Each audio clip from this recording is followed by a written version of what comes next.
All European nations are in debt.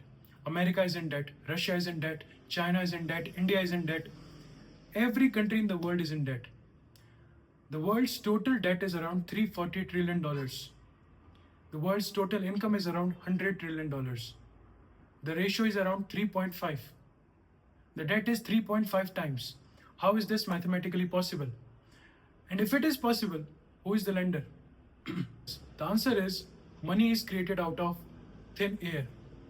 This is all a part of architecture, a system which was created over the span of 300 years by four bankers who have shaped the entire world.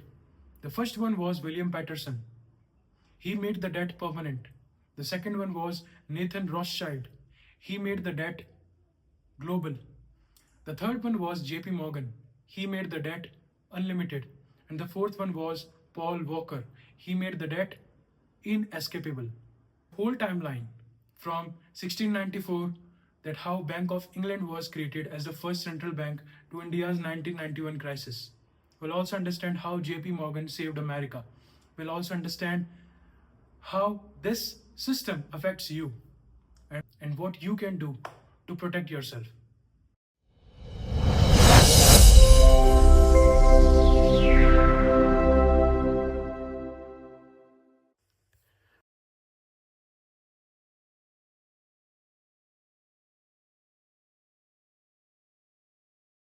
The world's debt is $340 trillion. The world's total income is $100 trillion. Debt is around 3.4 times the total income. How is this possible? And how did this happen? And most importantly, it was done deliberately. A system designed 300 years ago. It was designed by four bankers. For 300 years, one by one, they wove a web from which no one can escape. Not you, not me, not our country, not any country. And today, we will learn how this web was woven, who wove it, and why every country in the world today is in debt which is mathematically impossible to escape. Now, listen this fact and this will blow your mind. America has a debt of $38 trillion. China has a debt of 13 trillion. Japan, 9 trillion. Russia, 450 billion. The entire world has a debt. The total debt is 340 trillion. This is 3 times the size of entire world economy. If every country is in the debt, then who provided the money? This is a simple question which should come to your mind. If everyone is in debt, but to whom? Every country owes money. But who is the lender? Are other countries the lender? No, they are in debt too. Are rich citizens the lender? No. They are not worth of 340 trillion. Foreign reserves, this will become circular logic. So the answer is money was created out of thin air by private banks 300 years ago. And the result of that system is now it has become mathematically impossible to escape because debt grows faster than the money supply to repay it. So let's understand it. Why debt is mathematically inescapable. Okay, if I set the interest rate to 8%, then after 50 years, the total world GDP will be $438 trillion. But look at the number of debt. It's around $16,000 trillion. Debt to GDP ratio becomes 36.4 times. See the graph. This is the graph of GDP and this is the graph of debt. Are you getting the point? So this is not some conspiracy theory. This is the system which has been designed after 300 years of planning. The system evolved step by step. Incentives shaped it. And this is real history. It's written on paper, meetings were held, agreements were made, laws were enacted, everything is in the official record. So we will start with the first man. Consider the world before 1694. Back then, countries were not like they are today. There were kings. And kings needed money to fight wars. They needed money to build the forts, to pay an army. So what did kings do? They borrow money from a wealthy businessman, wealthy merchant. For example, in Game of Thrones, you would have noticed that the king used to borrow money from Tywin Lannister, a wealthy businessman. Now what happens? The kings used to repay them. They promised the repayment with interest. And sometimes the king repaid and sometimes they couldn't. The king would say, I cannot pay, please forgive me. And the businessman's money will be lost. Sometimes the king would even have the businessman imprisoned so he wouldn't come asking for it. Okay, so the system was clear. The system was clear. Loans were temporary. They were either repaid, they were either refused, or they were forgotten. But one man has changed this entire system forever. His name was William Paterson. King William's third treasury was empty. And why was the treasury empty? You know, the cost of war. The king was desperately in need of money. Imagine what it takes to fight a war. Soldiers' salary were 2 to 3 pounds a month, and let's say there were 500 men. You need weapons and ammunition also. Swords, all that had to be built or ordered from factories. Ship had to be built for naval warfare.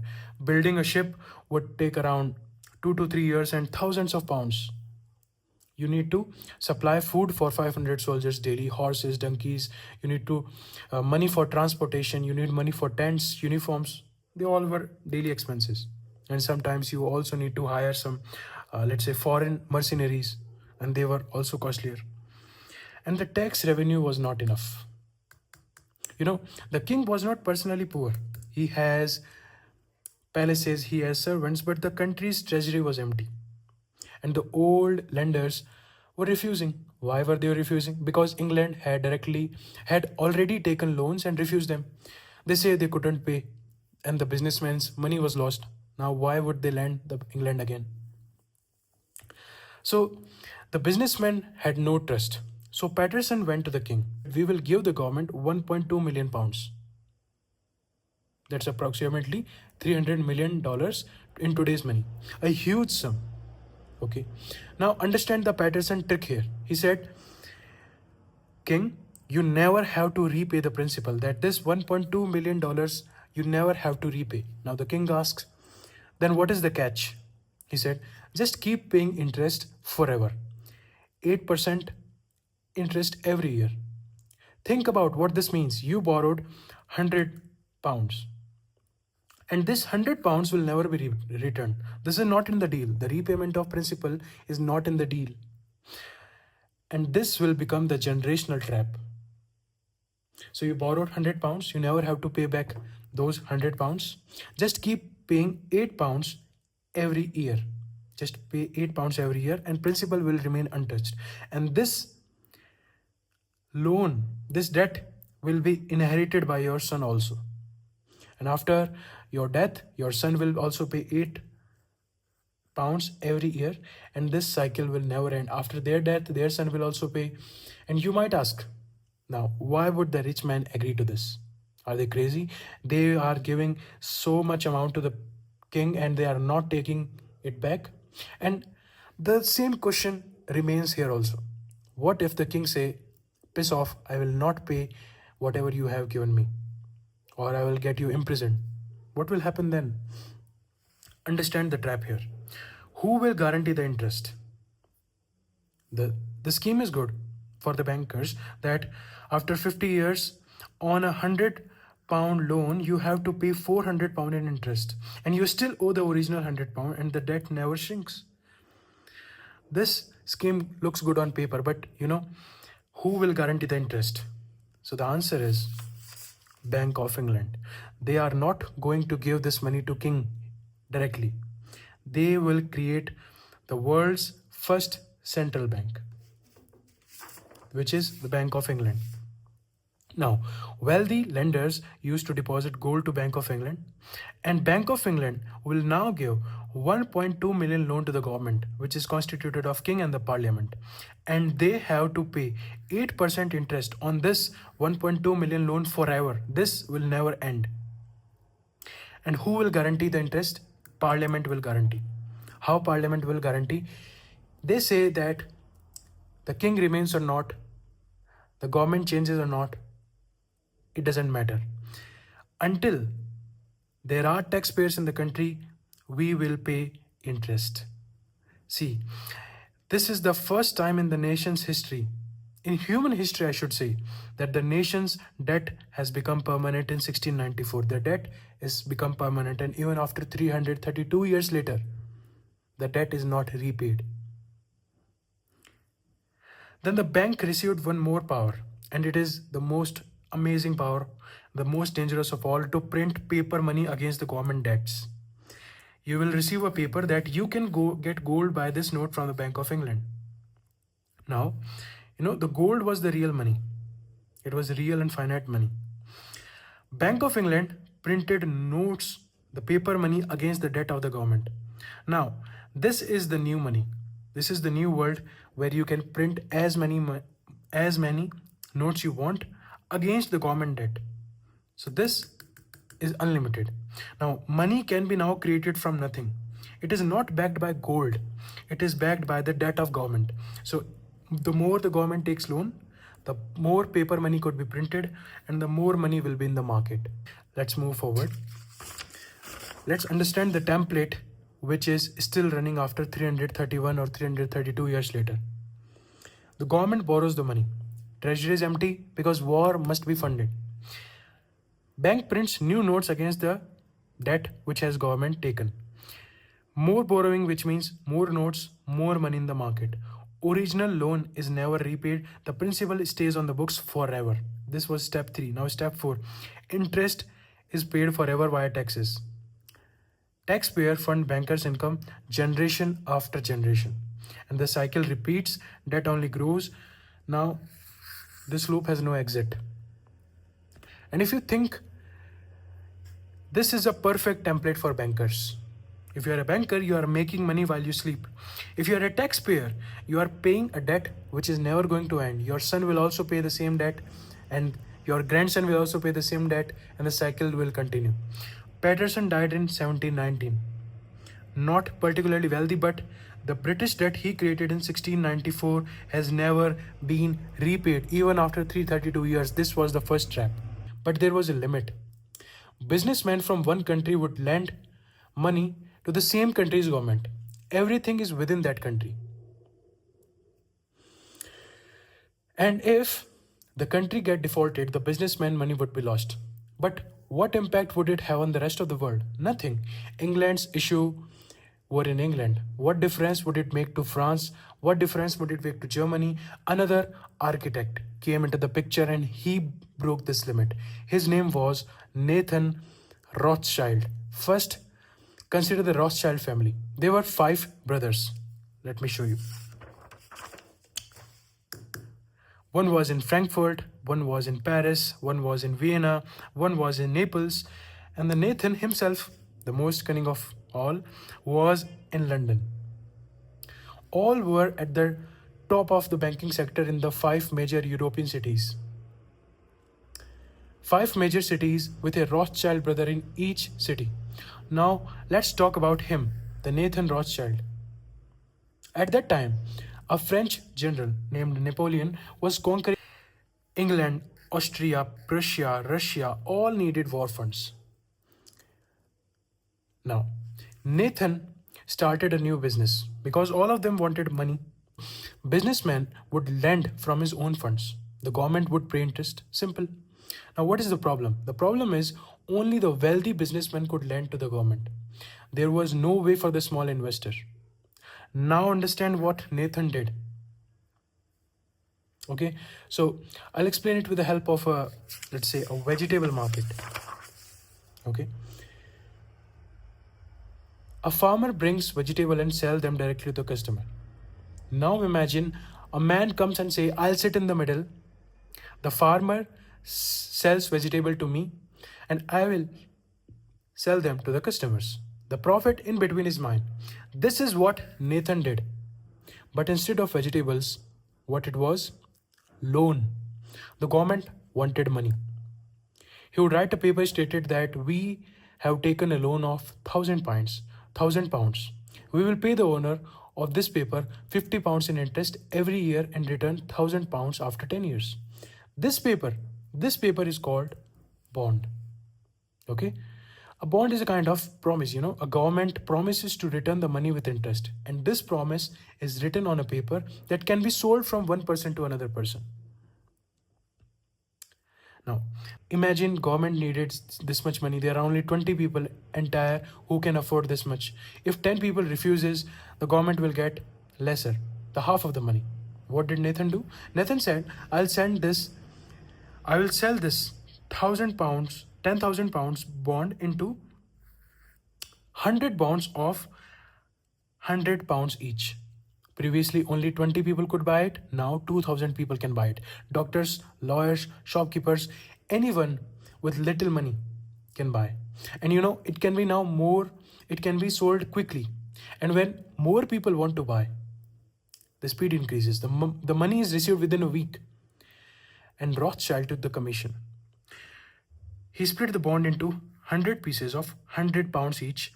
He sold each bond to £102 or £103, and on each bond he took £2 or £3 as commission. Now, look at this picture. The government was benefited because government was getting quick money. Nathan was benefited because he was receiving the profit as commission in between. And the people, as they have also become the part of the system where they can also invest and receive the interest from the government bonds. So people are getting accessibility. Nathan was making profit. Government was getting quick money. This was a perfect system. Okay. Now, this looks good, but you have to understand that this was dangerous. Before Rothschild, what would have happened if a government said that it would not return the money? A businessman money would be lost. The rest of the world was unaffected, but after Rothschild, British government bonds were held by French investors. French bonds were held by German banks. German bonds were held by Austrian princes. Everything now have become interconnected. What would happen if British government said that we will not return the money? Then the entire system would collapse. I'll explain you, but before this, Nathan also introduced the concept of secondary bond market. What happened? You have purchased a bond of £100 for a 10-year long term, but what happens is that you want urgent money. Now, initially you have to wait for 10 years and then government used to return the money. But now, after Nathan, he introduced the concept of secondary bond market. Now you can sell these bonds to someone else and you can get cash today. Nathan organized this. Bonds from every country, buyers everywhere, debts were sold like vegetables, commission was earned on every trade. Before Rothschild, if someone get defaulted, it was an isolated default. Government defaults, one lender lose money, the rest of the world is unaffected. But after Rothschild, everything become interconnected. Okay, let's understand this with the help of this example. In one village, let's say Ramu gave Shyam 100 rupees. Now 100 rupees were lended by Shyam to Mohan. The same happens with Mohan to Ganesh and same to Pappu. Now what happens when Ganesh asks money from Pappu? He says that I cannot pay. Pappu get defaulted. If Pappu get defaulted, then Ganesh could not repay the same loan to Mohan. He gets defaulted, he gets defaulted, he gets defaulted. This was the Rothschild real trap. Now no government could afford to get defaulted. If England defaults, England bonds become worthless, France will be bankrupted. If France panic sell German bonds, German bond value will crash, German banks will fail. If German banks sell Austrian bonds, Austria will collapse and this will become a domino chain.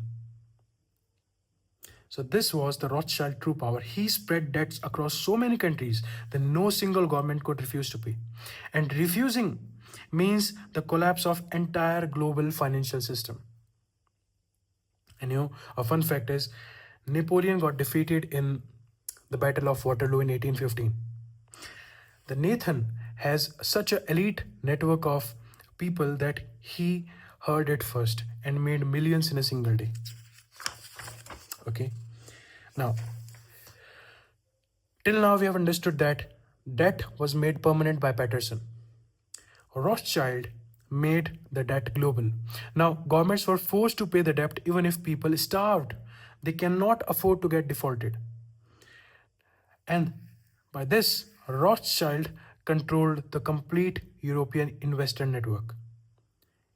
Everyone needs loan. England need loan, France need loans, Prussia need loans, Austria need loans, and no government could refuse to pay.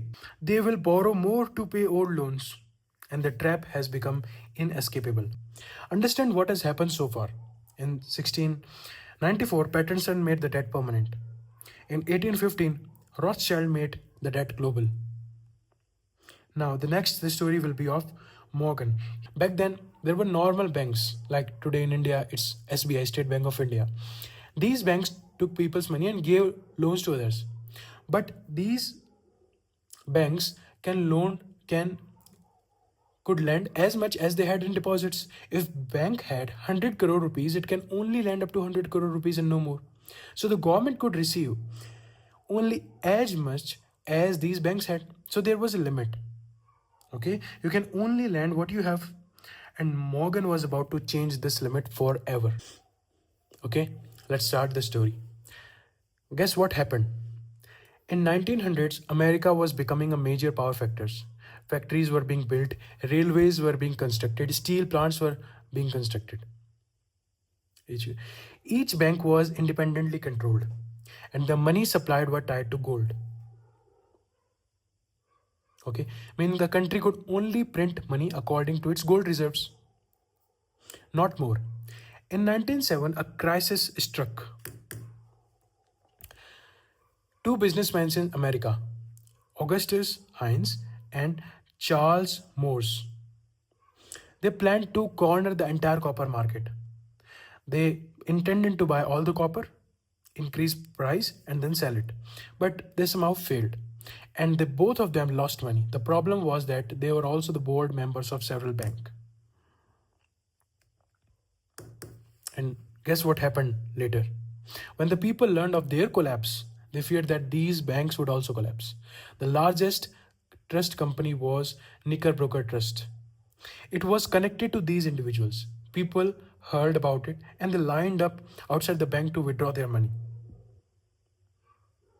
Okay, so I hope you all already know this, that bank do not keep all your money into some safe. Bank lends out your deposits. When everyone withdraw it once, no money exists. So what happened?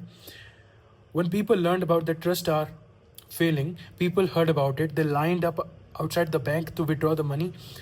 Now, the bank doesn't keep your money in locker, it lends to someone else. So what happens when everyone demand the money at the same time? The bank doesn't have it. Same happened. So when bank A failed, panic spreads to bank B also, and bank C also get failed, and this again start a dominoes chain, and the whole system would collapse. This will result into a total meltdown. The student lines, multiple bank will fail, one after another, failing like a house of cards. The entire system was about to collapse, and JP Morgan saw that if these banks failed, the entire system would collapse. What did he do? He called New York's biggest bankers to his home, to his personal library. He closed the doors that no one would leave until we solve the crisis. He forced those bankers to contribute the money. He forced them to put their money towards saving the falling banks. He collected the money, he stopped the crisis. Morgan, one man, saved the entire American banking system. But at that time, Morgan was old. He was 70 years old. He knew that he couldn't do it again. So he and his colleague thought that they needed a permanent system. One private banker had more power than US government. Washington asked, how do we prevent this from happening again? They wanted a system that would never allow a shortage of money. They wanted a central bank. Remembers the Patterson creation of the Bank of England? It was the world's first central bank. Now, Morgan wanted a similar bank in America. a central bank. Okay, let's see. The problem was Morgan at the age of 70 had saved the economy, but he couldn't do it again. The goal was he needed a permanent central bank that always handle the crisis, never allow the money shortage, and it will act as like a father of all bank, will manage every problem. Now, the obstacle is Americans hated central banks. Two previous central banks were shut down. There was a perception among the people that the rich will rule over us. Morgan and his associate decided that they would have to work secretly this time. In 1910, a secret meeting was held on his private island. The place was Jekyll Island, Georgia, 1910. It was a private island resort of J.P. Morgan's trusted people. They are the representative of America's largest bank. They spent weeks hiding there, hatching a plan. Why secret? Because if the American people had discovered the country's wealthiest banker was secretly dealing to manage the country's finances, there would have been an uproar. People would have taken up to the streets. They have devised a very cunning plan. What was the plan? They are not going to call it a central bank. They are going to call it as a Federal Reserve System. Now, why federal? The word federal would make people think like it is government owned, a government entity. Reserve make them think that money is safe and reserved, and the system means not just one but many banks. It is like some decentralized, scattered. It seems like it was a people's thing. It was somewhat democratic. But internally, the 12 regional Federal Reserve banks would be formed. But the real control would rest with the Federal Reserve Bank of New York. Okay, so it was all some plan that the name was engineered to sound like people's institution, not some banker's creation. So what happened? In December 1913, the bill was presented in the US Congress. The bill was hurriedly introduced before the Christmas holidays. Most of the representatives didn't understand what it was, and it was in a hurry it was passed. It became the Federal Reserve Act of December 1913. Now listen carefully. This is the most important part. Now I'll explain you step by step how money is created out of thin air. Imagine a grocery store owner in your village. And who is the grocery store owner? Ramesh. Now you go to him and say, Ramesh, I do not have any money right now. Give me goods on credit and I'll pay you on the first of the month. Now what Ramesh does, he pulls out on the same account, he says that Ramu owes 100. Now imagine, did currently Ramesh got the extra 100? No. He just simply wrote in the notebook that Ramu owes 100. But now Ramesh has an asset in his account. This entry is valuable. His account indicate that there's 100 rupees are coming. This is valuable to him. This is a small example. Now expand it to larger one. The government needs 100 rupees. The government issues a bond. This is the same paper which we talked about in the Rothschild section. The Federal Reserve buy this bond from the government. So does it already have 100 rupees in the locker? No. Did it print 100 rupees? No. The real question begins here. Did the printing press works? No. Did the new notes come out? No. So what does Federal Reserve do? It just make an entry in the system that 100 rupees in the bank reserves account. No notes were printed, no trucks ran, just a computer entry. And now the government's account balances. The government receives 100 rupees. The government spends the 100 rupees, let's say, on some contractor. Okay. So when the government transfer 100 rupees, this 100 rupees will be deducted from the government's account and the contractor's balances will increase by 100 rupees. Now contractor has 100 rupees. Bank deposit, still no cash. Still no cash. The money is still digital. Now if the contractor withdraws 20 rupees from the ATM, bank then asks the Federal Reserve for cash. Now only then do the notes come into circulation, meaning the money was originally reserved. Then it became a bank deposit and only became cash when someone asked for it. People then use it, it becomes real money. and that bond is now held by Federal Reserve. It's an asset to Federal Reserve, similar that the entries in the Ramesh notebook that Ramu owe me 100 rupees was an asset to Ramesh. Okay, so the now government has to pay 5 rupees interest to Federal Reserve every year. Okay, so where will this money will come from? From the taxes, from your money. The 100 pounds or the 100 rupees need to be returned after 10 years. Does the government have it now? No. So what it will do? New bonds will be issued, new debt will be taken. If the government is not able to repay, what will government do? It will take more and more loans to repay the interest of the previous ones. Now new debt will be issued to repay the old debt, and the cycle will continue. The same things happen in India. Government issues bonds, Reserve Bank of India buy bonds, and then the money is created. The same game. Okay. Are you understanding? There used to be a limit that bank could lend only as much cash as they had, as much money that they had. There was a limit, but now there is no limit. The Federal Reserve can create money out of thin air. Government can have as much money. It can borrow as much money as it wants. The Federal Reserve will keep on lending. And this mechanism that makes that unlimited debt possible, and the interest payment come from the taxpayers. People get up every morning, go to work hard, pay up taxes. The tax goes to the government. Government pays a portion of that tax as interest to the Federal Reserve. You getting the point? Debt must always remain in the system, because without debt there is no money. You remember the first time when we discussed about Patterson, we were discussing the Bank of England. Bank of England was the first central bank which got the power to print real paper money against the government debt. So if there is no debt, there will be no money.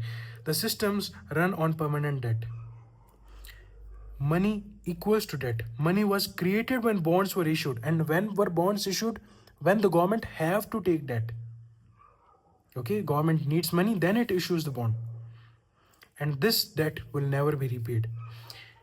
If you pay off all the debt, recall all bonds, money will also disappear too. And economy will freeze. No money to buy or sell anything. The money will become worthless. Are you getting the point? This debt is not a bug, it's a feature. You know, Morgan died in 1913. The same year, Federal Reserve was created. But his legacy is the structure that makes America's 38 trillion debt possible today. The system from where it was started in 1694, Patterson. 1815, it was made global by the Nathan. Patterson made the debt permanent. Nathan made the debt global, and JP Morgan made the debt unlimited. Now, we have discussed that same system exists in India also. The Reserve Bank of India was created. The RBI does the same thing as the Federal Reserve. Government needs money, government issues the bond, RBI buys them, and the money is created. It's the same thing which we discussed in the case of Ramesh. Okay, but just the scale has increased. India 70 lakh crore rupees, and it's still growing, and this debt will never be repaid. And we have already discussed why it will never be repaid, because money was created against debt. If debt is not there, then the money will also not be there. There will be no money left in the market. What would people buy? What would they sell? If the economist told repaying the debt would not be an option. Debt must remain in the system. Okay. Now, you will ask that why debt cannot be repaid? Why India cannot just print money and it can repay the debt? Why India or America cannot just print infinite money and become rich? That's a valid question, but there are two problems. The first is inflation. If the government prints 100 billion rupees without producing anything, focus on the word without producing anything, they are just printing money. There will be more money in the market, but goods will remain the same. More money, and the goods remain same, so the price will rise. This is inflation. Zimbabwe did the same. They printed so much money that 100 trillion note would exist and they cannot buy a loaf of bread. The money became useless. Now, let's come to the second problem. The second problem is RBI can print rupees, but it cannot print dollars. When India need to buy all from Russia, dollars are needed. When India need to buy fighter jets from America, rupees are not accepted, dollars are needed. International trade is conducted mostly in dollars. Dollars come from by either by exporting or borrowing. This is what happened in 1991. India had rupees but ran out of dollars. They could print rupees but couldn't buy oil with them. I'll tell you this story later in detail. So, printing unlimited money is not the solution. Now, we will notice the entry of the fourth architect, Volcker. Let's understand. Patterson made the debt permanent. Rothschild made the debt global. Morgan made the debt unlimited. Now comes the Volcker's fourth trap. The problem is, some country could took loans and could not repay them. They say that I am defaulted, I am bankrupt. So this was a problem for bankers. The debt trap was collapsing everywhere. The most important person is America's central bank. Understand what was happening at that time. In 1970, inflation skyrocketed. Dollars were losing its value. Everything was expensive. Volcker had to stop this. What did he do? He raised interest rates significantly from, let's say, 10% to 20%. This means that borrowing became very, very difficult or very expensive. What did this do? People started taking fewer loans. They started spending less. Inflation stopped. This was good for America, but it was disaster. It was a disaster for the world's poorest country. Consider Latin American countries like Mexico, Brazil, Argentina. They borrowed billions of dollars from America. They needed it for the development. They say they would build factories and roads. At that time, the interest rate was, let's say, 8 to 10%. It seems that they would be able to pay this. But now what happened? The interest rate doubled. If they had to pay around $8, then they have to pay around $20 now. The interest became doubled. They barely had $8 and now how will they pay around $20? So what happened? As expected, Mexico defaulted. Now, understand the situation. American banks had lent money to the Mexico. Citibank had given it. Bank of America has given it. Chase Manhattan had given it. If the Mexico defaulted, then these banks would lose their money. These banks would fail. America's economy would be shaken up. Now, there was two options. Let the default happen. Bank would learn to lend wisely. The market would recover slowly on their own. What was option 2? Save the banks. Option 2 was chosen. A new system was created through IMF. What is IMF? International Monetary Fund. This is an international institution that provides emergency fund to the countries. Walker said that IMF will give money to Mexico. Mexico keep paying the interest to US banks. Banks will not collapse, but conditions are imposed. What conditions? Structural adjustment. Okay? Meaning, change the structure, change the methods, and listen to us. What were these conditions? Let's see. Condition 1, cut the spending on schools, hospitals, and the subsidy given to the poor. Second thing, privatize, sell the government-owned companies, give them to private individuals. Sell the water company, electricity company, telephone company. And then option 3 was open the market. Let the foreign company come and do the business in your country, even if the local companies got bankrupt. And the condition 4 was devalue the currency. Let's see each and every condition properly. The first, these are the 4 conditions of IMF, the structural adjustment condition. The first was cut the spending. The second was privatize. Third is open the market. The fourth is devalue your currency. Weaken your peso or rupee. This will make your good cheaper for export. but your import will become more expensive. You will become poor. These conditions were brutal. The people of the poor countries suffered a lot, but the banks were saved, and most importantly, debt was not forgiven. Only restructuring took place. What does this mean? For restructuring, Mexico had to repay 80 billions in 15 years. Now, amount did not decrease now. Only the time period increased.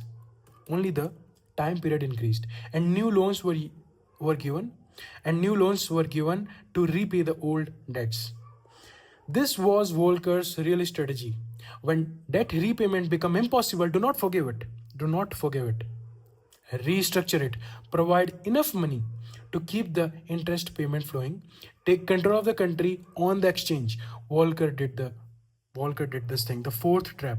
When repayment is impossible, do not forgive but restructure. Keep interest flowing.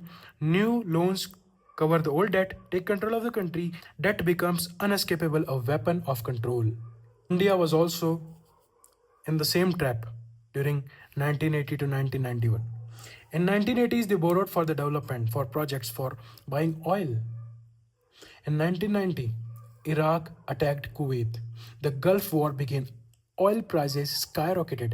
India imported oil. Bills soared. They needed dollars, but there were not any. In 1991, India's foreign exchange reserve had fallen so much. If India need to buy anything from abroad, either petrol, medicine, machinery, it only had enough for 2 weeks. After that, nothing. India was about to default. Default means declaring to the entire world that we could not repay our debts. We didn't have money.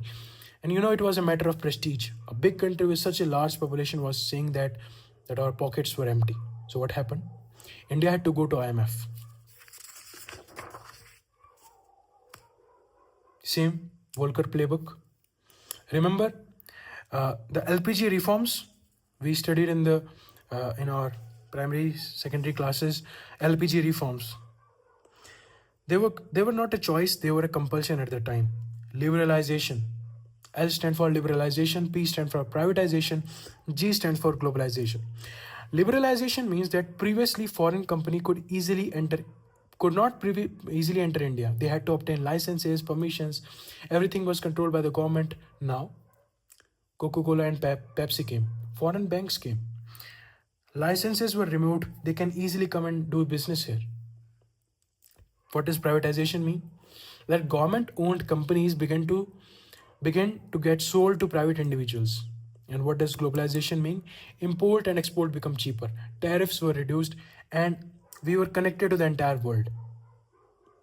You were taught in the schools that these reforms were good. India progressed, GDP grew, companies came, jobs were created. All of them, this is true. But we were not told that there was no other option. This was not a choice, this was a compulsion. And the same pattern, every time, everywhere repeated, in other countries also. And what happened? P.V. Narasimha Rao, that time the Prime Minister of India, and Manmohan Singh was Finance Minister, they accepted the IMF condition. There was no option of accept or go bankrupt. This is the same pattern designed by Volcker. Let the default happen, then take the sovereignty, means economic freedom, and make the debt permanent. And this pattern is still repeating. This is what happened. In India, it happened in 1991. In Greece, it happened in 2010. A debt crisis. IMF helped, conditions were imposed, people's pensions were cut, hospitals were out of medicine. The same thing happened in Argentina in 2001. The economy collapsed, IMF helped, people took to the streets. The same thing happened to Sri Lanka in 2022. We saw it on TV. There was no petrol, there was no food, Prime Minister had to flee. The same structure every time. IMF yanks you to keep paying interest, cut spending, give up control, and the debt never ends. But the restructuring happens. It's permanent. Volcker died in 2019, but his legacy is the mechanism that ensures that the debt trap is global and I can say impossible to escape. When the countries cannot repay, they are not allowed to get default. They are refinanced. The debt is perpetually there. And the interest flows to the lenders. The same bank, same institution, the same system. Pattinson started in 1694. This is the web woven for 300 years, in which the entire world is trapped today. And what we have heard until was history, a 300-old history. But you might think that this is all about the big countries, it's all about the governments. Why does this matter to me? It matters a lot because system is directly connected to your pockets, connected to your salary, it's connected to your life. Every year, India allocates money in their budget to pay the interest on loans. In 2024, 2025, around 12 lakh crore will be paid for interest. And they are not repaying the debt. The net is not meant to be repaid. It is just interest from your taxes. And every country suffers the same. Okay. So where does this money come from? This money comes from you, from your salary. The GST you pay on everything, the tax on tea, biscuits, clothing, phones, the income tax from your salary on petrol and diesel, all this money is collected from the government. The government then uses a portion of that money to pay interest on the loan. The interest goes into the account of bank or an institution. When you fill up a petrol, you pay tax on it. The money ultimate goes to the bondholders. You don't see it directly. You think you are paying to the government for development, roads need to be built, schools will be built, but the debt will never end, taxes will never decrease, and you will always be paying, and this is generational. Your kids will do the same. Why the system cannot be broken? If all the countries pay off their debt, the global money supply shrink from 65 to 70%, there will not be enough money to trade, the system will freeze. That's why I have said that debt is not a bug, it's a feature. Now, who gets benefited? Who owns the bond? Who collects the interest? Okay. US, 38 trillion in bonds. Who own these bonds? American pension funds, insurance company, foreign governments like China, Japan, banks and wealthy investor. These people earn interest every year without doing anything. India has 170 lakh crore in bonds. Who owns this? Indian banks, LIC, mutual funds, foreign investor. What does that mean? Your own money, pensions, insurance, SIP are used to lend the government, and the government collects taxes from you to pay the interest. You're involved on both sides. But the institution that manage the middle are the ones who get benefited. Every year, more than $1 trillion flow from taxpayers to bondholders. This is the largest wealth transfers in the human history. Your savings lent to the government taxes you to pay interest, institutions take the middle cut. It's called interest payment. The mechanism is same.